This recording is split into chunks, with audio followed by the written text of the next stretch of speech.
तो नाम भी विराट और काम भी विराट। नमस्कार आप सर। दुबई में से आज समय निकाला और वहाँ तो ये खेल आपका बड़ा तनावपूर्ण रहता है, उसमें भी आपने और अपनी भागदौड़ भरी जिंदगी में अभी जो फिटनेस रूटीन फॉलो करते हैं, मैं जरूर चाहूंगा, देश भी जानना चाहेगा क्योंकि नौजवान आपको आपके हर गतिविधि को देखता है, ये आपको कैसे मदद करता है? पहली बात तो बहुत बहुत धन्यवाद सर यहाँ पे हम सबको बुलाने के लिए। सब लोगों ने फिट इंडिया मूवमेंट के बारे में बात करी और इसके फायदे, इसके लाभ हमको रोज अपनी डेली लाइफ में किसी ना किसी तरीके से दिखते हैं। सबने अपने एक्सपीरियंसेस बताए।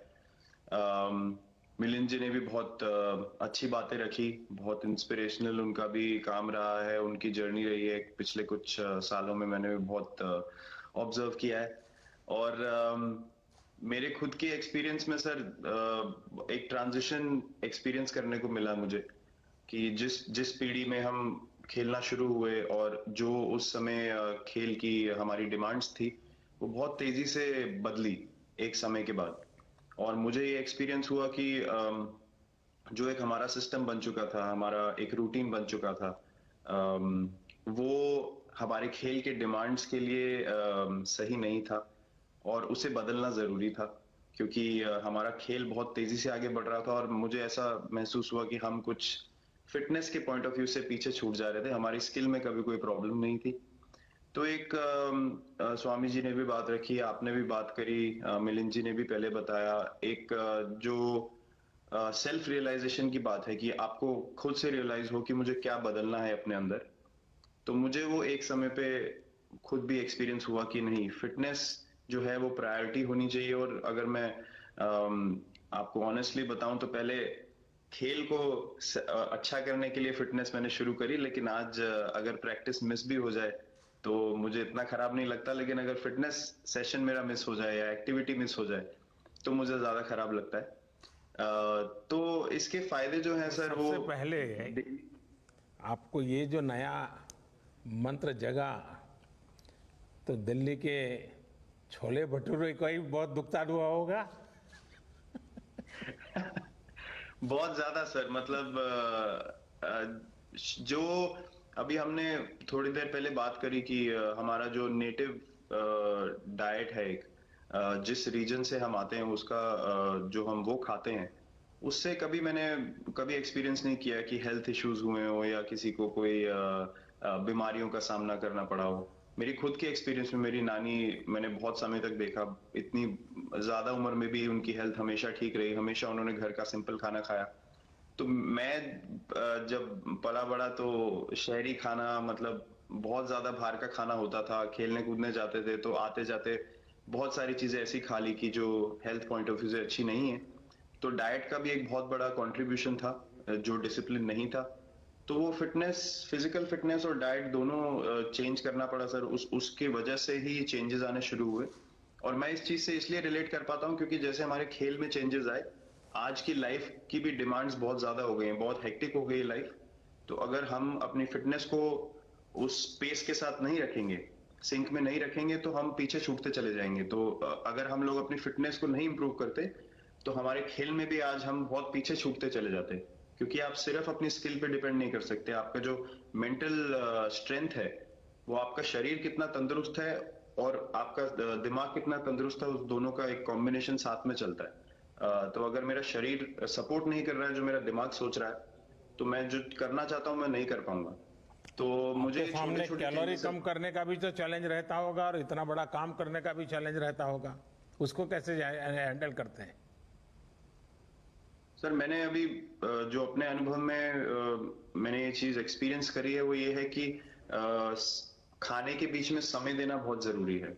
हम लोग बहुत बार खाते हैं और फिर बड़ी मील के बाद वो छोटा पोटा खाते चले जाते हैं पूरा दिन। तो वो जो हमारा सिस्टम है, उसको कहीं प्रोसेस करने का मौका ही नहीं मिलता खाने को, और रात तक हम खाते चले जाते हैं। तो मैं जब छोटा भी था तो 11:30 12 बजे डिनर हो रहा है, उसके बाद मीठा खा के एकदम सो गए, कुछ एक्टिविटी नहीं, कुछ उसके बाद वॉक नहीं। तो आई थिंक ये छोटी छोटी चीजें जो है जो बहुत मैटर करती हैं कि आप अपने अंदर के सिस्टम को भी कितना समय दे रहे हैं उस खाने को प्रोसेस करने के लिए जो आप खा रहे हैं। तो उसके लिए अवेयरनेस बहुत जरूरी है कि आप किस वजह से कर रहे हैं। आप अपने आप को ओवरऑल फिट रखने के लिए कर रहे हैं या फिर सिर्फ वेट लॉस के लिए कर रहे हैं, जैसे अभी रुजुता जी ने बोला। तो प्रायोरिटी बहुत जरूरी है अपने दिमाग में कि आपकी इंटेंशन ठीक होनी चाहिए, फिर अकॉर्डिंगली आपके रिजल्ट्स भी वैसे ही आएंगे बाहर। मैंने सुना है कि इन दिनों टीम के लिए एक योयो टेस्ट हो रहा है। क्या ये कैप्टन को भी ये योयो टेस्ट करवाना पड़ता है कि आपको छुट्टी होती है? और योयो टेस्ट होता क्या है, क्या क्या क्या करना पड़ता है? सर टेस्ट ये बहुत जरूरी था फिटनेस पॉइंट ऑफ व्यू से। अगर आप ग्लोबल फिटनेस लेवल्स की बात करें तो बाकी टीमों से हमारा लेवल अभी भी कम है, और हम चाहते हैं कि वो लेवल हम ऊपर लेके जाएं। जो एक बेसिक रिक्वायरमेंट है आज की डेट में, हम लोग फोकस करते हैं कि जैसे T20 मैच हो गया या वनडे मैच हो गया, वो एक दिन में खत्म हो जाता है।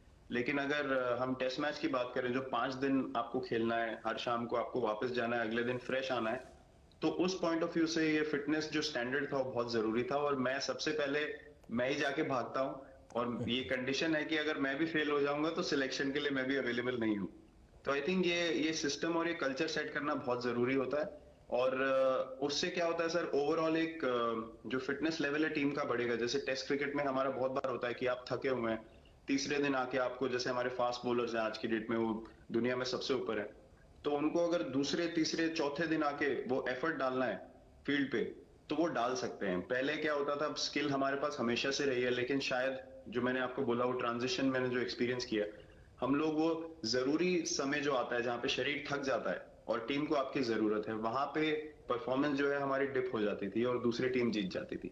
आज की डेट में हमारी फिटनेस की वजह से हम वो जरूरी समय में उस चीज को कैपिटलाइज कर पा रहे हैं और हमारे रिजल्ट्स उसी तरीके से आ रहे हैं। तो एक sir benchmark I think elite sports में होना जरूरी है, उससे एक फिटनेस विराट कल्चर जी, बना। मैं देख रहा हूं कि आपका टाइम मैनेजमेंट तो है ही है, लेकिन फिर भी आपकी एक्टिविटी इतनी नजर आती है ना, मैं भी कभी कभी फॉलो करता हूं। कभी थकान नहीं लगती क्या आपको? सर थकान अगर मैं ऑनेस्टली आपको बोलूं, थकान हर किसी को होती है। अगर आप फिजिकल एफर्ट करेंगे तो थकान होगी, लेकिन अगर आपका लाइफस्टाइल अच्छा है, अगर आप खा अच्छा रहे हैं, अगर आप फिटनेस रेगुलरली कर रहे हैं, आपकी रिकवरी अच्छी है, तो आपकी स्लीप अच्छी है, स्लीप पैटर्न्स अच्छे हैं, तो आपकी रिकवरी तेज होगी। तो अगर मैं थक रहा हूं और 1 मिनट में मैं दोबारा रेडी हो जा रहा हूं तो वो मेरा प्लस पॉइंट है। तो आई थिंक वो मैंने एक चीज एक्सपीरियंस करी जो बहुत जरूरी हो जाती है। आपका ओवरऑल लाइफस्टाइल कैसा है उसके ऊपर बहुत डिपेंड करता है। विराट जी, बहुत अच्छा लगा मुझे, और मैं आपको, अनुष्का जी को और आपके दोनों के परिवार को निकट भविष्य की शुभ घड़ी के लिए बहुत बहुत शुभकामनाएं देता हूं। धन्यवाद sir, thank you so much. आइए मुकुल कानिटकर जी से